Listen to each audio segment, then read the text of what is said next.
All right, good afternoon, everybody. My name is Lieutenant Pedro Barano, the Public Information Officer for the Garland Police Department. We called this press conference together because we had a major incident early this morning regarding an officer-involved shooting and an officer who was shot. At this time, I'd like to introduce Chief of Police Chief Bryan, spelled Jeffbryan. Thank you. As Lieutenant Barano said, my name's Chief Bryan. I'm the police chief here with the Garland Police Department, and I'm here to provide an update for an event that occurred last night in Garland involving several Garland police officers. As many of you know, we have a Garland officer that was shot, and we also have multiple officers that were involved in an officer-involved shooting.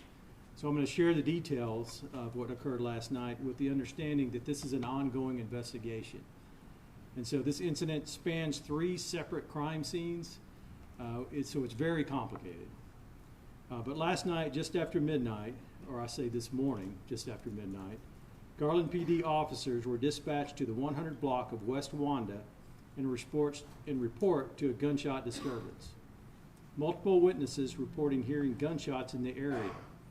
And one of the witnesses on the 911 call, you could hear at least 10 gunshots in the background that were occurring next to her house. Upon arrival, 2 officers encountered an ambush as a suspect opened fire as the officers arrived on scene. The officers did not have time to exit their vehicles and were unable to return fire during this initial barrage that was occurring, but both managed to escape the ambush. One officer's vehicle was struck multiple times, a projectile shattering the windshield, while the other officer sustained multiple impacts, including a round that entered the vehicle, passing through one of the officer's leg and then lodging into his other leg. Prompt action by responding officers, including the application of tourniquets, ensured that the injured officer was stable and quickly transported to a local hospital where he is being treated and is expected to recover. The suspect was seen fleeing in a white pickup truck. Additional officers arrived on scene and expanded the search. One officer traveling on West Margarita, which is a street just south of the initial incident, was caught off guard by a second ambush by the same suspect. Unbeknownst to her, the suspect had parked his vehicle and taken a concealed position behind parked cars. The suspect opened fire, striking her vehicle and forcing the officer to take cover. As reinforcements arrived, the suspect engaged these officers with gunfire, and an exchange of gunfire ensued with officers firing back. The suspect then fled between houses on foot and was tracked to a residence on West Wanda, which we know now he has family connections to this house. When officers surrounded the residence, they learned that additional family members were present inside. An effort was made to safely evacuate everyone from the house. During this process, the suspect charged from the residence while pointing an object in what I'll describe as a shooter stance at the officers. In response, multiple officers fired simultaneously, and the suspect was fatally shot. We're still trying to determine what the object was that he pointed at the officers, but indications are that it was a magazine from one of the guns. We did recover 2 firearms nearby that we believed he endangered our officers with, which were dry of ammunition. The suspect has been identified as 24-year-old Bernardo Mares. At this time, we do not yet understand what prompted Mr. Mares to engage these shootings in his attempt to kill multiple police officers. But according to witnesses, he indicated that he was not going to jail and that he was going to force officers to kill him. We ask that you please keep the injured officer and Mr. Mares' family in your prayers as they try to make sense of this incident. As it is standard procedure, the officers involved have been placed on administrative leave with multiple investigations, including one by the District Attorney's Office, are underway. Due to the complexity of this ongoing nature of this incident, I'm not prepared to answer further questions about this incident. However, we will provide additional information when appropriate. But I'll add, I did talk to the officer this morning about 2 a.m. that was in the hospital. He was in a lot of pain. but he had good spirits, and he's a very resilient officer. He's been with us for 1 year, and the poise that he showed for 1 year officer, I'm very proud of him. In fact, I'm proud of all of our officers. You know, was an incident where multiple gunshots were being fired, and these officers charged into that, protecting that neighborhood and protecting the other officers. And so I'm proud of each of them. So again, I can't answer questions, probably anything else on this specific incident, but if you have other questions, I'll take a few questions. Well, Chief, can you please at least tell us how many officers are on leave right now, sir? Pedro, can you give me that number? I believe it's 8. 8 officers we have on administrative leave right now. And just to be clear, sir, 8 officers opened fire? Yes, 8 officers opened fire.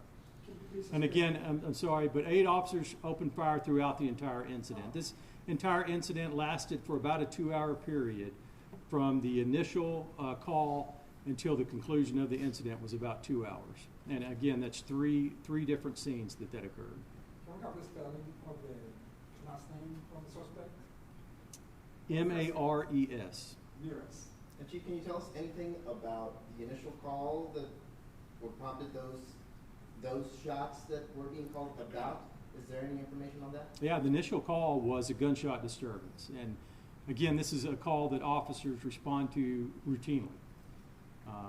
So the initial call was a gunshot disturbance. However, there was a heightened sense of urgency because one of the callers, you could hear the gunshots coming from outside of her house. And so this was ongoing, and but that was the initial call. What time did this start, sir?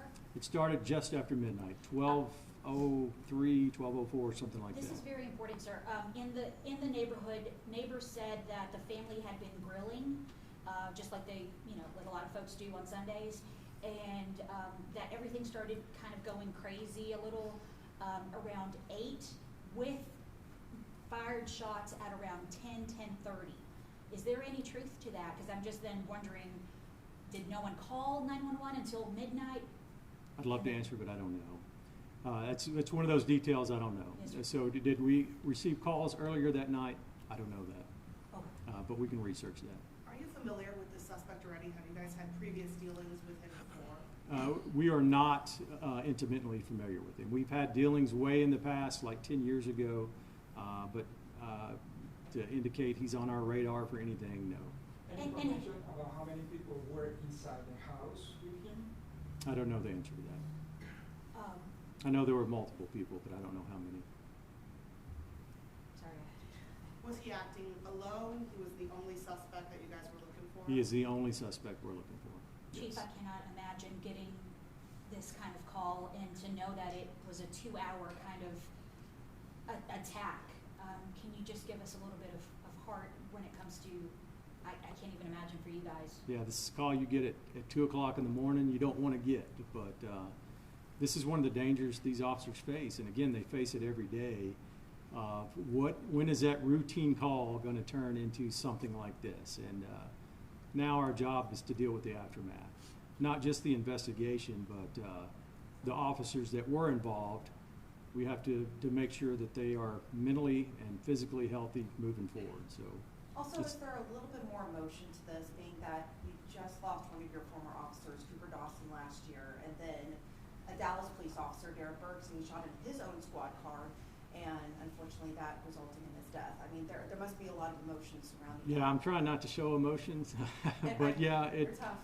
you know, we could be right now planning 5 Garland police officer funerals.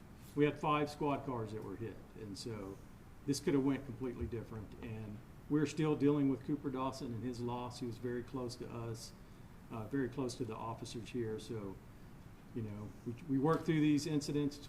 We try to do it without emotion, but absolutely emotion tends to take over sometimes. You said witnesses said that he wasn't going back to jail, so I assume he has some sort of record. Witnesses on the scene heard him say this before, after, during? Did he say this to your police officers?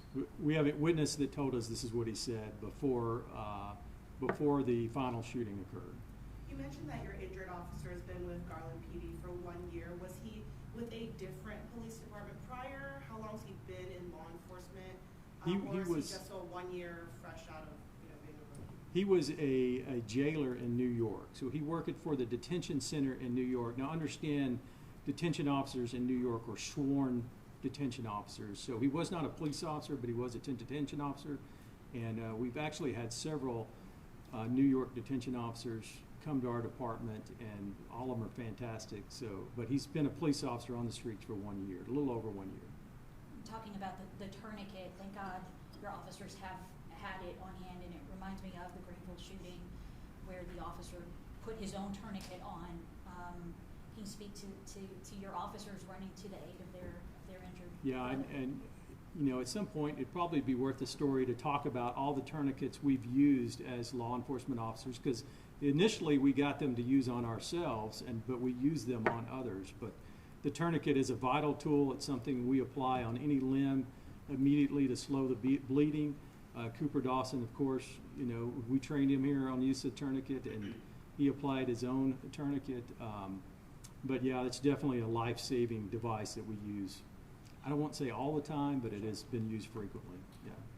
Sir, what word do you have for the neighbors in that area? Because all of them are very concerned about what happened. They are concerned about the officer, but some of them told me we feel that we were in a movie or something like that.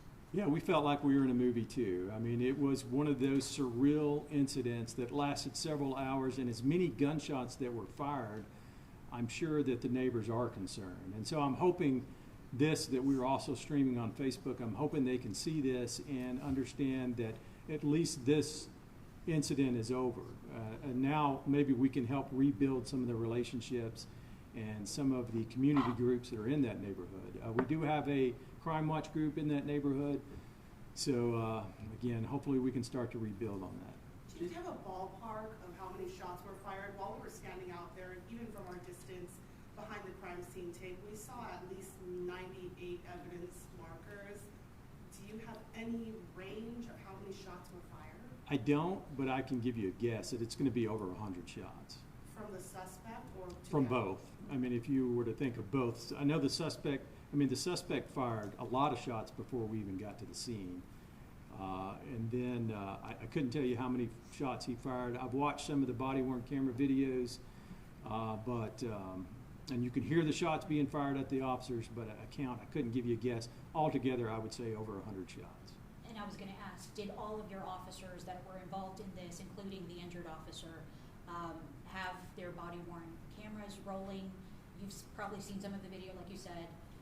Walk They us did. through what you thought when you saw this video. I can't. Yeah, well, again, it's just, you know, I'm thankful that I'm here giving this. You know, it's horrible for Mr. Maris's family. I know they're dealing with the loss, but I am thankful that we're not burying a Garland police officer. But my thought is we were lucky.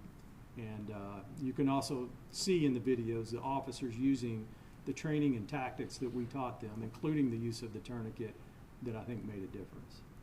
Chief, 8 officers involved directly, but they have friends, best friends, possibly blood relatives in this building and in others.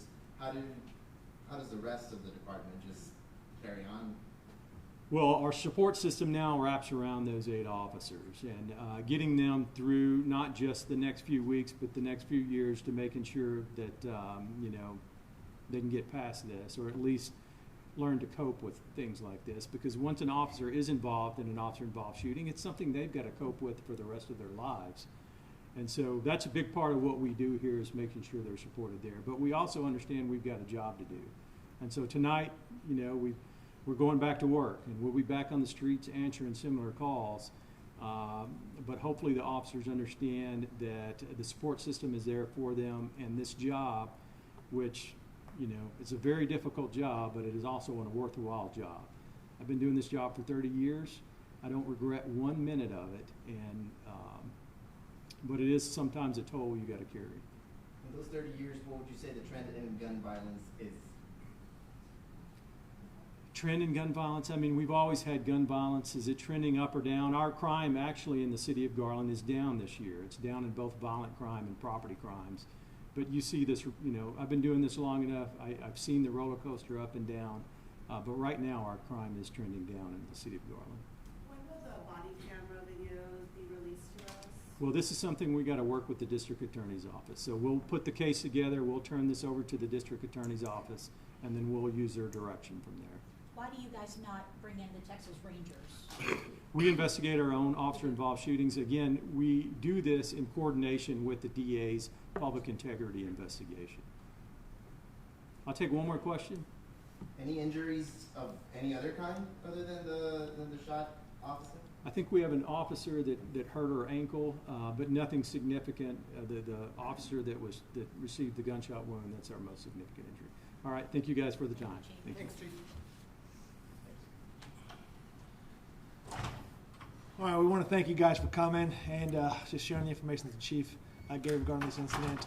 More information will be provided as it becomes available via press releases. So that concludes our press conferences. Thank you so much. We'll see y'all soon. Pedro, can you